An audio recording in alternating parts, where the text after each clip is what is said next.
ഇന്ന് രാവിലെ ഫ്രഷായിട്ട് ഒരു വാട്സപ്പ് മെസ്സേജ് കിട്ടി. ഇന്ന് ഡിസംബർ 8 അമലോല മാതാവിൻ്റെ തിരുനാളാണ്. ഇതൊരു പ്രത്യേകതയുള്ള ദിവസമാണ്. ഉച്ചക്ക് 12 മണി മുതൽ 1 മണി വരെ തിരുമണിക്കൂറായിട്ട് ആചരിക്കണം.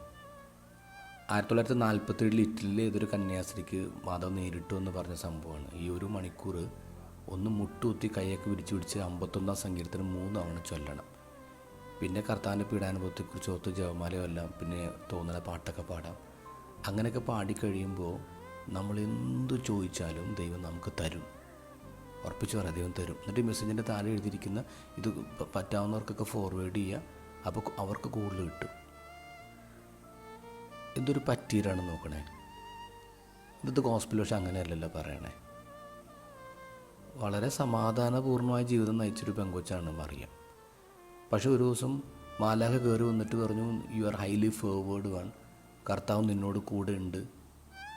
അത് മാതാവിന് കിട്ടിയ പണിയാണ്. മാരേജൊക്കെ ഫിക്സ് ചെയ്ത കുട്ടിയായിരുന്നു. മാരേജ് കൊളായി, നിൽക്കാൻ പറ്റിയില്ല. 3 മാസം എലിസബത്തിൻ്റെ അടുത്ത് പോയി മാറിയെന്ന്. പിന്നീട് ജോസഫിൻ്റെ കൂടെ ബെത്ലഹേമിലേക്ക് പേരെഴുതിക്കാൻ വേണ്ടി പോകുന്നു. മാറിയിരിക്കാൻ പബ്ലിക്കായിട്ട് നിൽക്കാൻ പറ്റുന്നില്ല, മാറിയിരിക്കേണ്ടി വന്നു ആ പെങ്കൊച്ചിന്. പിന്നെ പ്രസവത്തിന് ശേഷം തിരിച്ചു വരാൻ പറ്റിയില്ല. രാജാവ് മകനെ കൊല്ലാൻ അന്വേഷിക്കുക എന്ന് പറഞ്ഞിട്ട് വേറൊരു നാട്ടിൽ പോയി താമസിക്കേണ്ടി വന്നു. ദൈവം കൂടെ ഉണ്ടെന്ന് പറഞ്ഞിട്ട് ആ കൊച്ചിൻ്റെ ജീവിതത്തിൽ എത്രമാത്രം സങ്കടങ്ങളാണ് ഉണ്ടായത്, എത്രമാത്രം വിഷമതകളാണ് ഉണ്ടായത്. നമ്മുടെയൊക്കെ മനസ്സിൽ നമ്മൾ അടിവാരയിട്ട് വെക്കേണ്ട ഒരു കാര്യം എന്താണെന്നറിയാമോ? The chaos and mess in your life is a womb for God's miracle.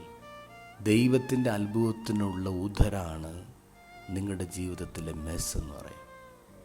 നിങ്ങളുടെ ലൈഫ് ഇങ്ങനെ കൊളായിട്ട് കിടക്കാണോ, ഇനി മുന്നോട്ട് പോകാൻ പറ്റുന്നില്ല, നിങ്ങൾ മനസ്സിലാക്കിക്കോ, God is working on a miracle. ദൈവം നിങ്ങളിൽ ഒരു മിറക്കിൾ ഉണ്ടാക്കിക്കൊണ്ടിരിക്കുകയാണ്. But you have to wait. കാത്തിരിക്കണമെന്നേ, പ്രസവിക്കും വരെ കാത്തിരിക്കണം. ലൈഫിലും നല്ല ബുദ്ധിമുട്ടുണ്ടോ, പ്രശ്നങ്ങളുണ്ടോ, ഉറപ്പിച്ചോ, we are carrying God's miracle.